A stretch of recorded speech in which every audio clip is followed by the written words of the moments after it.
My 1990 publication in SSLA was actually done, the actual research was conducted around 1988.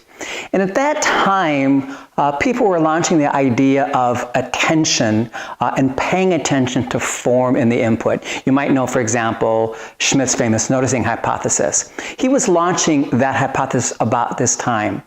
And it was in that context of finding out whether or not learners could actually pay attention to form in the input while they were processing for meaning that concerned me, because I wasn't quite sure you could. One thing is to pay attention to meaning, one thing is to pay attention to form, but could you do both at the same time?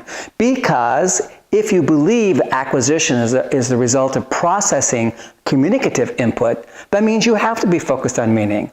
So it's not processing form or meaning, but processing both. And that was the context in which I was developing the ideas at the time. Now, did anything surprise me about my findings? Not really. I actually thought that learners might have difficulty trying to explicitly focus on both form and meaning at the same time. I mean, that's what I thought. What surprised me was the robustness of the findings, how clear-cut they were. So if you look at the article, you'll see that on the one hand, learners have no problems processing and focusing explicitly on lexical items, content lexical items, while they're listening for meaning. But they did have extreme difficulty processing the meaning of what they heard, along with particular grammatical forms. And I used two grammatical forms in that study, a bound morpheme and an unbound morpheme, because I wanted to see if that made a difference. And what was clear from the study, what surprised me, was how closely these two grouped together, that the kind of morpheme that, or surface grammatical form we were looking at didn't seem to make a difference in my study. I thought there might be a difference there, but there wasn't. They actually clumped very nicely together. The results are very, very clean. And that surprised me, just how clean the results were.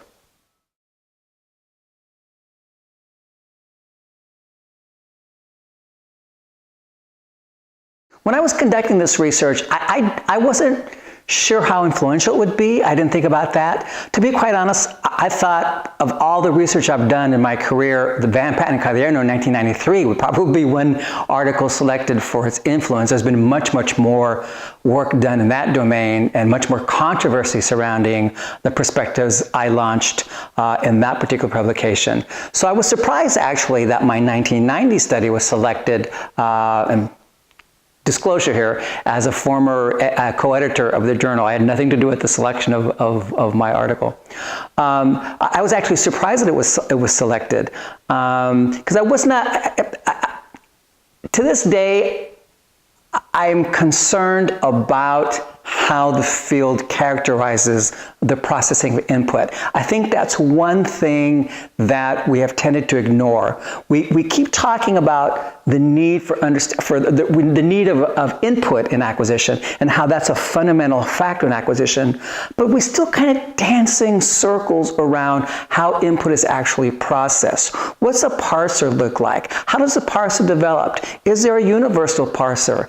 Is the L1 parser what's transferred? What actually happens during processing? How is it that learners actually pick up those features of language, and what is the role of attention and consciousness, if at all, in those things?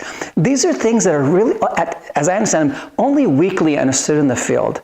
And so I'm hoping that if there's any outcome, or if there's anything influential about my 1990 study, it's that these broader issues about input processing start to occupy the field more than they have.